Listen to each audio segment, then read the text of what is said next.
السلام علیکم ڈیفینسرز friends, defence updates میں پاکستان کے لیے ایمریم ایئر ٹو ایئر میزائل کے ایڈوانس ورژن کی منظوری کی خبر اور اس کی افادیت پر بات کریں گے۔ اسلسان کی گوکسر ایئر ڈیفینس سسٹم کی ٹیسٹنگ، پاک فوج کے اعلیٰ سطحی وفد کا دورہ بنگلہ دیش، ایمبریئر کے C-3090 سمیت دیگر اہم بین الاقوامی دفاعی خبریں بھی اس ویڈیو میں شامل ہوں گی۔ So let's start.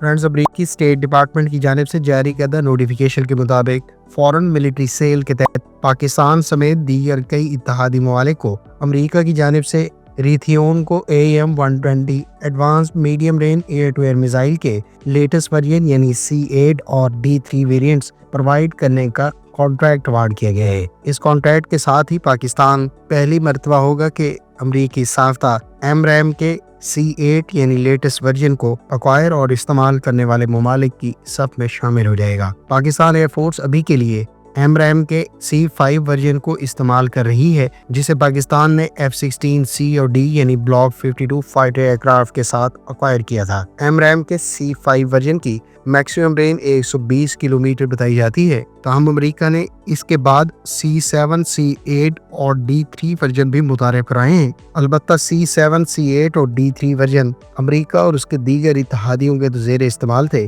تاہم پاکستان کو ایکسپورٹ ریسٹرکشنز کی وجہ سے C5 کے بعد کے ورژن پرووائڈ نہیں کیے گئے۔ اب ہم ایمریم ایئر ٹو ایئر میزائل کے C8 D3 ورژن اور اس کی خاص طور پر پاکستان کے لیے افادیت پر مختصر بات کر لیتے ہیں۔ Friends, AMRAAM air to air missile کے اگر C8 ورژن کی بات کریں تو یہ دراصل ایمریم کی C سیریز پرٹیکولرلی C7 کا ایڈوانس یا ایوالو ورژن ہے۔ اس ورژن کو خاص طور پر بیٹر رینج، گائیڈنس ایکوریسی اور الیکٹرانک کاؤنٹر میجرز پرفارمنس کے اعتبار سے آپٹیمائز کیا گیا ہے۔ ایمریم کے C8 ورژن میں اپ گریڈڈ ریڈار سیکر کے علاوہ امپرووڈ فلائٹ کنٹرول سسٹمز اور refined propulsion for greater engagement envelopes جیسے فیچرز کا اضافہ کیا گیا ہے، جبکہ C8 ورژن پہلے کے C7 جیسی کمپیکٹ سائز کی بدولت F-35 اسٹیلتھ ایئر کرافٹ کی انٹرنل ویپن کیریج کے لیے بھی سوٹیبل آپشن ہے، جبکہ اسے F-16، F-15 اور FA-18 اور یورو 5 ٹائفون کے ساتھ بھی کمپیٹیبل رکھا گیا ہے۔ یہ میزائل اپنی گائیڈنس اور ڈیٹا لنک آرکیٹیکچر کی بدولت ڈینس الیکٹرانک وارفیئر انوائرمنٹ میں بھی ہائر کل پروبیبلٹی کی بدولت مختلف نوعیت کے ٹارگیٹس کو انگیج کر سکتا ہے۔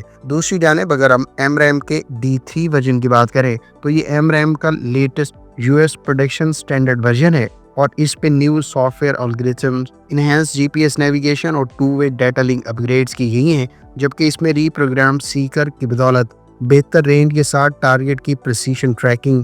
اس کے علاوہ اس میزائل کی رینج 160 کلومیٹر بتائی جاتی ہے۔ 2-وے ڈیٹا لنک کی بدولت اسے airborne early warning aircraft سے مڈ کورس گائیڈ بھی کیا جا سکتا ہے، جس میں E3 airborne early warning and control aircraft یا E7 ویج ٹیل جیسے airborne electronic warfare assets کی مڈ کورس گائیڈنس قابل ذکر ہے۔ گو کہ پاکستان کی جانب سے ایمریم کا C8 ورژن متوقع طور پر حاصل کیا جا رہا ہے، تاہم اس سے پہلے یہ میزائلز پاکستان کو دستیاب نہیں تھے اور پاکستان J-10C کی PL-15 کے ساتھ فارمل انڈکشن اور JF-17 تھنڈر بلاک 3 کے ساتھ PL-15 long range air to air missiles کی انٹیگریشن سے پہلے تک اپنے F-16 فائٹر ایئر کرافٹ پر AMRAAM air to air missiles کے ساتھ ریلائی کر رہا تھا۔ تاہم ایمریم کے پاک فضائیہ کے زیر استعمال C5 ورژن میکسیمم 120 کلومیٹر کی رینج رکھتے ہیں اور حالیہ کشیدگی کے دوران نسبتاً کم رینج رکھنے والے ایئر ٹو ایئر میزائلز کی وجہ سے F-16 نسبتاً ایئر ڈیفنس رول میں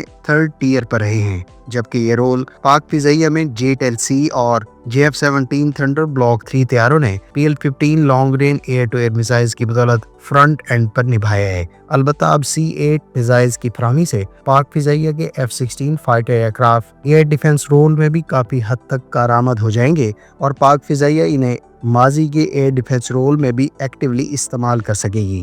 خیال رہے کہ پاک فضائیہ کے F-16 فائٹر ایئر کرافٹ حالیہ کچھ عرصے میں ایک لحاظ سے ایئر ٹو گراؤنڈ مقاصد کے لیے محدود پیمانے پر ہی استعمال کیے جاتے رہے ہیں اور ان پر پاک فضائیہ کی جانب سے زیادہ تر AMRAAM air to air missiles کی بدولت ایئر ڈیفنس رول کے حوالے سے ریلائی کیا جاتا رہا ہے۔ البتہ اب C8 میزائلز کی پروویژن اور دوسری جانب PL-15 long range air to air missiles ہونے کے ناطے F-16 فائٹر ایئر کرافٹ بھی ان دو چائنیز ساختہ سسٹمز کے ساتھ پیرالل ایئر ڈیفنس رول میں بوقت ضرورت استعمال کیے جا سکیں گے۔ یوں ہم یہ کہہ سکتے ہیں کہ پاک فضائیہ کے زیر استعمال F-16 fighter year craft AMRAAM کے C8 ورژن کی پروویژن اور انٹیگریشن کے بعد اپنے مخصوص رول کے لیے خاص طور پر کارآمد ہو جائیں گے۔ آپ کی اس ڈیولپمنٹ کے بارے میں کیا اوپینین ہے؟ کمنٹ باکس میں اپنی رائے کا اظہار ضرور کریں۔ فرینڈز، ترکیہ کی ڈیفنس انڈسٹری نے آج ایک اور مائل سٹون اچیو کی ہے۔ ترک کمپنی اسلسان نے اپنے گوکسور نیول ایئر ڈیفنس سسٹم کو کامیابی سے پہلی مرتبہ لائیو فائرنگ ٹیسٹ سے گزارا ہے۔ یہ تجربہ جو بحیرہ اسود کے شمالی علاقے میں کیا گیا تھا، اس میں گوکسور میزائل نے 11 کلومیٹر سے زائد فاصلے پر سی اسکیمنگ میزائل کو کامیابی سے انٹرسیپٹ کیا۔ یہ میزائل، جس کو گوکسور N-100 ورٹیکل لانچ سسٹم سے فائر کیا گیا تھا، یہ دراصل IIR یعنی امیجنگ انفراریڈ سیکر سے لیس ہے، جبکہ اس میزائل کو مڈ فلائٹ تک ڈیٹا لنک کے ذریعے گائیڈ کیا گیا، جبکہ اس نے آخری مرحلے میں خودکار طور پر ہدف کو لاک اور نشانہ بنایا۔ خیال رہے کہ ترک کمپنی اسلسان کا تیار کردہ گوکسور دراصل نیول شپس کے لیے کلوز ان ویپن سسٹم یا پوائنٹ ڈیفنس سسٹم ہے، جو نیول ایسٹس کو سی اسکیمنگ کروز میزائلز، ڈرونز اور فائٹر ایئر کرافٹ کے خلاف کلوز ان پروٹیکشن پرووائڈ کرے گا۔ اسلسان کی جانب سے گوکسور کا یہ کامیاب تجربہ ترکیہ کی بحری دفاعی صلاحیت میں ایک نیا سنگ میل قرار دیا جا رہا ہے۔ گوکسور کو اب سے کچھ عرصہ پہلے ہی اسلسان نے ایک اسکیل ماڈل کے ساتھ ڈسپلے کیا تھا اور اس میزائل کو کافی حد تک امریکی ساختہ RAM-116 کلوز ان ویپن سسٹم کے ہم پلہ قرار دیا جا رہا ہے۔ اس کی میکسیمم رینج 25 کلومیٹر بتائی جاتی ہے، تاہم اسے حالیہ ٹیسٹ میں صرف 11 کلومیٹر کی رینج پر ہی ٹیسٹ کیا گیا ہے۔ فرینڈز، پاکستان کی مسلح افواج کے director general joint staff lieutenant general Tabassum Habib نے وفد کے ہمراہ 4 روزہ سرکاری دورے پر گزشتہ روز ڈھاکہ پہنچے ہیں۔ پاکستان کے یہ اعلیٰ سطحی عسکری وفد کا ڈھاکہ کا یہ آفیشیل دورہ دونوں ممالک کے عسکری تعلقات میں کئی دہائیوں بعد ہونے والی ایک غیر معمولی پیش رفت قرار دیا جا رہا ہے۔ خیال رہے کہ دونوں ممالک کے درمیان ریسنٹ ڈیز میں سفارتی تعلقات کے ساتھ ساتھ عسکری تعلقات میں بھی خاصی گرم جوشی دیکھنے کو ملی ہے، اور اسی اثناء میں بنگلہ دیش کی ایئر فورس اور اس کے دیگر ملٹری آفیشلز نے پاکستان کے کئی سرکاری دورے کیے ہیں۔ پاک فوج کے اعلیٰ سطحی وفد کے اس دورہ بنگلہ دیش کے دوران دونوں ممالک کے درمیان ملٹری تعلقات میں مزید بہتری لانے اور پہلے سے مضبوط عسکری تعلقات کو مزید مستحکم کرنے میں مدد ملے گی۔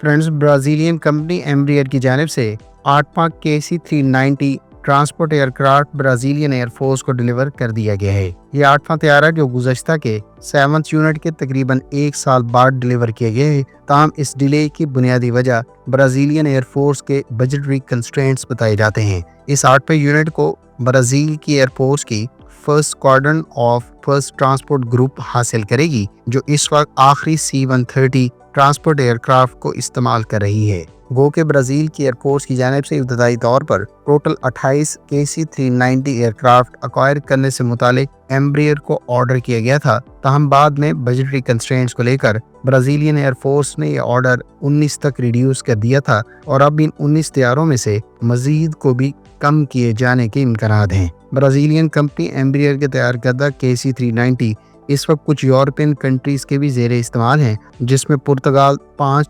KC-390 استعمال کر رہا ہے، جبکہ ہنگری کی زیر استعمال 1 اور نیدرلینڈز اور سویڈن کے علاوہ چیک republic, Austria, Lithuania, south Korea, Slovakia اور سعودی عرب کی جانب سے اس طیارے کو آرڈر کیا جا چکا ہے۔ فرینڈز، یہ تھیں آج کی ڈیفنس اپڈیٹس۔ امید ہے اس ویڈیو سے آپ کی معلومات میں اضافہ ہوگا۔ ملتے ہیں نیکسٹ ویڈیو کے ساتھ، اپنی دعاؤں میں یاد رکھیے گا۔ اللہ حافظ۔ پاکستان زندہ باد۔